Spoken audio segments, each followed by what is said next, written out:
बिहार सरकार स्वतंत्रता की जो अभिव्यक्ति है उसको दबाने का भी प्रयास। ये भाई चलाया प्रकाशित किया प्रिंट मीडिया ने, क्या उन पर कार्रवाई भी होना चाहिए था कि नहीं? सरकार क्या बोल रहा है उसको, उसके ऊपर आप किसी के ऊपर एफआईआर कीजिएगा तो बिहार विधानसभा के अंदर मनीष कश्यप से पहले जो जिन लोगों ने बातों को उठाया बिहार विधानसभा के फ्लोर पर, क्या वह दोषी नहीं? अखिल भारत हिंदू महासभा मनीष कश्यप के साथ पूर्णतया खड़ा है, उनको सपोर्ट कर रहा है। जो विचारधारा मनीष कश्यप का है वह विचारधारा को हम लोग सपोर्ट पर एफआईआर हुआ, लेकिन सवाल हम फिर दोबारा कर रहे हैं, आखिर मनीष कश्यप पर एफआईआर क्यों हुआ? उसके पहले कई प्रिंट मीडिया ने तमिलनाडु के मुद्दे को लेकर प्रकाशित किया है। अमर उजाला हो, सबसे पहले अमर उजाला में प्रकाशित किया जाता है, उसके बाद हिंदुस्तान में, और बैक टू बैक फिर दैनिक जागरण हो, सभी प्रिंट मीडिया ने तमिलनाडु के मुद्दे को लेकर प्रकाशित किया। लेकिन इसमें किसको फंसाया गया? मनीष कश्यप। मनीष कश्यप पर यह इल्ज़ाम लगा है कि उन्होंने एक स्क्रिप्टेड वीडियो प्रकाशित किया है। और अब बता दें कि मनीष कश्यप पर अभी तक मेरे जानकारी तक अभी तक 2 एफआईआर हो चुका है। अच्छा, एक एफआईआर होता है उनके ट्विटर हैंडल पर, जिसमें 3 साल पहले का एक गिरफ्तारी देता हुआ फोटो पोस्ट किया गया है, और उसको लेकर बिहार पुलिस ने फिर दूसरा एफआईआर कर देता है। लेकिन वो भी एफआईआर जहाँ तक उनके अनुसार है कि उनका जहाँ बयान है मनीष कश्यप का कि यह जो ट्विटर हैंडल है वह फर्जी है। अभी मेरे साथ इस तमाम मुद्दे को लेकर मेरे साथ अखिल भारत हिंदू महासभा के राष्ट्रीय संगठन मंत्री अभी यशवंत सिंह जी है, और उन्हीं से हम तमाम मुद्दों पर बात करेंगे कि जो मनीष कश्यप पर एफआईआर हुआ कहाँ तक सही है। पहले तो स्वागत है इशार भारत में। धन्यवाद। अभी मनीष कश्यप पर एफआईआर हुआ है, लगातार उनको मानसिक प्रताड़ना किया जा रहा है, कहीं ना कहीं अभी मेंटल प्रेशर से गुजर रहे हैं, कहाँ तक आपकी नज़र में यह सही है? देखिए, मनीष कश्यप जी एक प्रखर पत्रकार हैं और उनका फैन फॉलोअर भी बहुत ज़्यादा हैं देश भर में। लेकिन जो अभी कार्रवाई हुई है यह अनुसंधान का विषय है कि यह जो स्क्रिप्टेड जो बना हुआ है वीडियो वो किसने बनाया है, ये अनुसंधान का विषय है। मनीष कश्यप का जो मेरी जानकारी है उसके हिसाब से उनके ट्विटर के ऊपर उन केस हुआ है। ट्विटर एक ट्वीट किए थे एक तमिलनाडु वाले मसला को लेकर। तो बिहार का जो सरकार का इकबाल है वह समाप्त हो गया है। बिहार सरकार स्वतंत्रता की जो अभिव्यक्ति है उसको दबाने का भी प्रयास हो रहा है। और इस पूरी प्रक्रिया के अंदर जो मेरी अपनी मान्यता है, कहीं ना कहीं साजिश का बू आता है। पहले सरकार को यह चाहिए था कि इसका जो स्क्रिप्टेड जो वीडियो था उसके ऊपर जांच हो जाए। जांच होने के बाद वह क्लियर हो जाएगा कि वह कौन बनाया है, और जो बनाए हैं, जो न्यूसेंस क्रिएटर हैं, उनको तो सज़ा मिलना चाहिए, न्यूसेंस नहीं होना चाहिए। लेकिन उन लोगों के ऊपर भी कार्रवाई नहीं होना चाहिए जो सिर्फ ट्वीट किए और जो किसी सूचना के आधार पर उस बात को अपने ट्विटर हैंडल के अंदर रखे या उस बात को अपने वीडियो के अंदर उन्होंने कहा। बीच में रुकना चाहेंगे सर, जब मुख्यमंत्री जी से सवाल किया गया कि तमिलनाडु में ऐसी घटना है कि बिहारियों के साथ मारपीट किया जा रहा है, तो उन्होंने मुख्यमंत्री जी नीतीश कुमार जी बोले थे कि हमको प्रिंट मीडिया से पता चला। तो जब प्रिंट मीडिया से आपको पता चला है और उस पर उसके बाद टीम जाती है तमिलनाडु, तो जिसने भाई चलाया प्रकाशित किया प्रिंट मीडिया ने, क्या उन पर कार्रवाई भी होना चाहिए था कि नहीं? देखिए, 2 चीज़ है। पहला तो वो जो घटना घटित हुआ है तमिलनाडु के अंदर, यह सरकार का फेलिवरेशन है। इसमें सरकार को ही शर्मिंदगी होना चाहिए। नीतीश जी जिस समय पहली बार बिहार के मुख्यमंत्री बने थे तो 2-3 बातें जो अच्छी बातें थी, जो लोगों ने जिसके चलते उनको वोट किया था, जिसमें उन्होंने कहा था कि मैं पलायन को रोकूंगा, मैं रोजगार की व्यवस्था को बढ़ाऊंगा। 17 वर्ष हो गया माननीय मुख्यमंत्री नीतीश जी, क्या बिहार में रोजगार की स्थिति क्या है, इसका जवाब कौन देगा?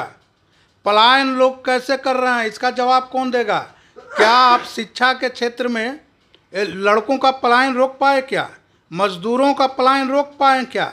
लोग अगर प्रश्न करता है तो उसके ऊपर एफआईआर करके उसकी अभिव्यक्ति को दबाने का कार्य ना करें, यह सरासर गलत है।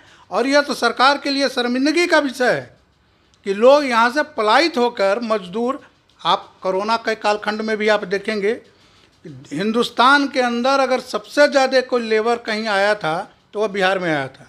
उस समय एक बहादुर बेटी ने अपने पिता को साइकिल पर बैठाकर मधुबनी लाया था। ये आपके लिए शर्मिंदगी का बात है, ये सरकार का फेलियरेशन है। कोई पत्रकार क्या बोल रहा है उसके ऊपर आप किसी के ऊपर एफआईआर कीजिएगा। तो बिहार विधानसभा के अंदर मनीष कश्यप से पहले जिन लोगों ने बातों को उठाया बिहार विधानसभा के फ्लोर पर, क्या वह दोषी नहीं है? अगर सिर्फ इतने के लिए अगर मनीष कश्यप दोषी हैं कि उन्होंने कोई ट्वीट कर दिया, तो बिहार विधानसभा के अंदर जितने भी माननीय लोग थे सब दोषी हैं। बिहार के कई बड़े बड़े लोग उस मसले को लेकर ट्वीट किए थे, वह सारे लोग दोषी हैं। अनुसंधान हो, कानून की अपना काम है वो काम करे, और जो न्यूसेंस क्रिएटर हैं उनके ऊपर कार्रवाई हो, उस कार्रवाई को सब सहयोग करेंगे। लेकिन अनावश्यक किसी के ऊपर परेशान करना, अनावश्यक किसी के ऊपर कार्रवाई करना, ये सही नहीं है। इस पर सरकार को ध्यान देना चाहिए। और सरकार की इकबाल समाप्त हो गया है बिहार के अंदर। बिहार में जो परिस्थितियां बन गई हैं वह सामान्य स्थिति नहीं है, और इसको सुधार करने का प्रयास मुख्यमंत्री जी को करना चाहिए। अखिल भारत हिंदू महासभा मनीष कश्यप के साथ कितना खड़ा है? अखिल भारत हिंदू महासभा मनीष कश्यप के साथ पूर्णतया खड़ा है, उनको सपोर्ट कर रहा है। जो विचारधारा मनीष कश्यप का है वह विचारधारा को हम लोग सपोर्ट करते हैं, और उसी विचारधारा को लोग मानते हैं। क्योंकि हम लोगों की जिस गर्भ से निकले हैं वह गर्भ का विचारों के नज़दीक है मनीष कश्यप। और रह गई बात पत्रकारिता का, तो सरकार को इस पर संज्ञान लेना चाहिए और अनुसंधान करें, और जो स्क्रिप्टेड जो बनाए हैं, जो न्यूसेंस क्रिएटर हैं, उनको सजा हो, और उसमें जो सही व्यक्ति हैं उनके ऊपर इस तरह का कार्रवाई ना हो, उसका ख्याल रखना चाहिए। मनीष कश्यप ने जब गिरफ्तारी के बात किया गया तो उसमें बोलते हैं कि जब मेरी गिरफ्तारी होगी उसके 6 महीना बाद 180 दिन में हम सरकार गिरा देंगे। इस बात से आप कितना सहमत हैं? थोड़ा अति उत्साह में बात होती रहती है। मनीष कश्यप भी अभी उम्र का भी तकाजा है, उत्साह में बोले। चूँकि उनको लोग परेशान किया तो उत्साह में उन्होंने यह शब्द का प्रयोग किया, यह नहीं होना चाहिए। और रह गई बात पत्रकारिता का, तो स्वच्छ पत्रकार हैं, मेहनती पत्रकार हैं, और हर बातों को बड़ी मजबूती से और बड़ा साहसपूर्ण ढंग से उस बात को उठाते रहते हैं। इसके लिए उनको सपोर्ट मिलना चाहिए बिहार के लोगों को। हर मुद्दे के ऊपर उनका प्रखर वक्तव्य आता रहता है, तो इसको लेकर हम लोग भी उनका पसंद करते हैं। और सरकार से आग्रह करेंगे आपके चैनल के माध्यम से कि अनुसंधान बेहतर ढंग से हो, और जो सही हैं उनके ऊपर कोई उंगली ना उठे, और जो गड़बड़ किए हैं, जो न्यूसेंस क्रिएटर हैं, उनको छोड़ा भी नहीं जाए। बहुत सारे चैनलों पर अभी प्रकाशित किया जा रहा है कि मनीष कश्यप भगोड़ा है, भाग गए हैं। इससे आप कितना सहमत हैं? मनीष कश्यप भगोड़ा है, इसको कैसे कहा जा सकता है? हम तो प्रतिदिन देखते हैं मनीष कश्यप को कहीं ना कहीं से अपना वीडियो बनाते हैं। देश में ही उपलब्ध है, देश से भागे नहीं। नहीं, कहाँ भाग जाएंगे, और भाग के जाएंगे कहाँ? और बहादुर हैं मनीष कश्यप, उनको भागेंगे भी नहीं, सामना करेंगे। विपरीत परिस्थितियाँ आती जाती रहती हैं, उसमें मनीष कश्यप को भागने की आवश्यकता नहीं। तमिलनाडु के मुद्दे को लेकर जब यही तेजस्वी यादव से सवाल किया जाता है कि क्या बिहारी मजदूरों को अब वापस तमिलनाडु जाना चाहिए, तो फिर क्या वो जवाब देते हैं कि हाँ जाना चाहिए। और बेशर्म की बात है कि जब आपने 10 लाख रोजगार की बात किया और अभी आप सत्ता में भी आ गए, तो पहली कलम कहा गया आपका 10 लाख रोजगार, और फिर आप कहते हैं कि जाइए तमिलनाडु में। यानी आप साफ फेलुअर है कि बिहार में आप रोजगार नहीं दे सकते हैं। तब तो आप बोले कि हाँ तमिलनाडु जाना चाहिए, यानी आप तो क्लियर कर दिए कि हम रोजगार नहीं दे। और अभी लगातार जो वहाँ से होली में आए हैं बिहारी मजदूर, आप कई चैनल पर देख सकते हैं किस तरह से बिहारी मजदूर तमिलनाडु में आ रहे हैं, तमिलनाडु से बिहार में आते हैं, जिससे लगता है ना कि किसी बोरा है ना, बोरा की तरह ट्रेन में कुचा कुचा कर आगे आए हैं।